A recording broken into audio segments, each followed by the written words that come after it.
नमस्कार, मैं हूं अशोक वर्मा। टीवी 20 न्यूज रोजाना ताजा अपडेट के साथ ही ताजा तरीन खबरें आपको उपलब्ध कराते रहता है। बने रहिए हमारे साथ, देखते रहिए टीवी 20 न्यूज।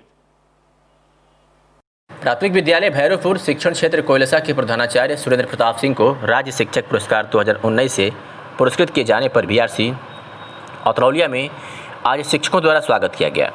बीआरसी अतरौलिया पर ही सर्वप्रथम दीप प्रज्वलित कर सरस्वती वंदना के साथ फूलमाला पहनाकर स्वागत किया गया। राज्य शिक्षक पुरस्कार से सम्मानित मुख्य अतिथि के रूप में पहुंचे सुरेंद्र प्रताप सिंह का सभी अध्यापकों ने स्वागत किया।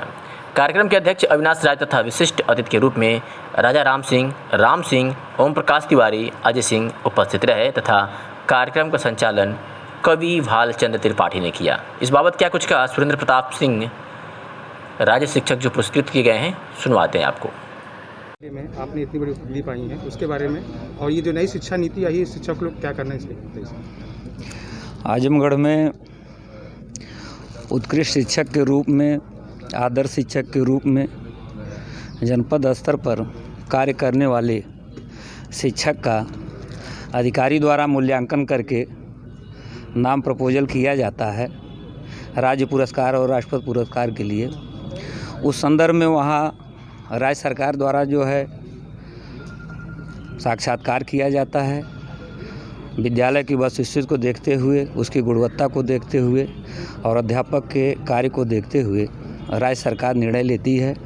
और तत्क्रम में मुझे प्राथमिक विद्यालय भैरवपुर शिक्षा क्षेत्र कोयलसा से उत्कृष्ट कार्य को देखते हुए राज्य सरकार ने राज्यपाल पुरस्कार से सम्मानित करने का निर्णय लिया, जो 5 सितंबर को मुझे मिला।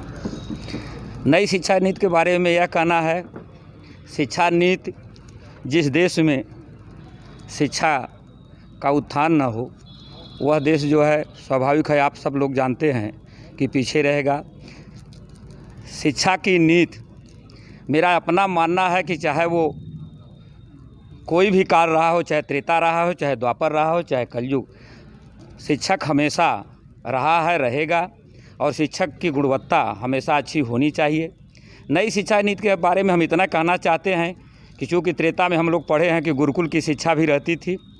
आज मेरा इतना कहना है कि इस शिक्षा नीति को सरकार ऐसी शिक्षा के रूप में लागू करे कि चाहे वो गरीब का बेटा हो, चाहे वो अमीर का बेटा हो, दोनों अर्थात कृष्ण और सुदामा जिस तरह से शिक्षा एक गुरु के यहाँ लिए थे, उसी तरह से गरीब और अमीर का बेटा अगर एक शिक्षा प्राप्त कर लेगा तो मुझे पूरा भरोसा है कि मेरा भारत उस दिन विकास कर जाएगा। नई शिक्षा नीति के बारे में मैं यही कहना चाहता हूँ। सरकार से भी मैंने, क्योंकि आप जिस तरह से दे रहे हैं उस तरह से मुझे प्रदेश स्तर पर बातें रखी गई, मैंने यही कहा कि जिस दिन शिक्षा एक समान हो जाएगी उस दिन जो है हमारे विकास का मार्ग प्रशस्त हो जाएगा। मैं नई शिक्षा नीति के बारे में, अब मानव संसाधन विकास मंत्रालय आप जानते हैं जो शिक्षा मंत्रालय के नाम से परिवर्तित हो गया, उससे अनुरोध करूंगा कि शिक्षा एक समान हो और शिक्षा ऐसी हो कि जिसमें गरीब के भी बच्चे पढ़ लें, अमीर के भी बच्चे पढ़ लें। इस समय शिक्षा इतनी महंगी हो गई है कि मैं अपनी ही बात देना चाहता हूं कि बेसिक शिक्षा में हम लोग हैं, इतनी महंगी हो गई है कि शायद अध्यापक भी अब अपने बच्चे को अध्यापक नहीं बना सकता है। इसलिए मैं अनुरोध करना चाहता हूं कि सरकार इस पर भी विचार करे कि शिक्षा जो है, जो नीति बनावे, वह गरीबों के लिए विशेष करके हो और पारदर्शी हो।